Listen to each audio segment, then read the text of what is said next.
Ich lese den Psalm 2. Warum haben sie eigentlich Krieg in der Welt und Konferenzen ins Leere?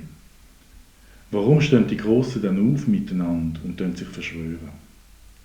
Gegen ihn und gegen seinen Messias. Sie sagen, jetzt sprengen wir die Fesseln und brechen die Beziehungen ab zu ihm. Aber er wohnt im Himmel. Ihm macht das keinen Eindruck. Er lacht nur drüber. Mein Gott zuckt die Achseln dagegen. Auf einmal aber fährt er sie an und jagt einen Schreck in die Glieder. Was fällt euch denn ein? Ich habe ihn schon eingesetzt, mein König, dort auf dem Zion, meinem heiligen Berg. Ja, so ist es. So hat er es beschlossen und zu mir gesagt. Du bist mein Sohn, ich habe dich gezeugt. Ich selber gerade heute. Du kannst von mir heischen, was du willst. Ich gebe das und wär's die ganze Welt. Aber schau, alles lege ich dir zu Füßen.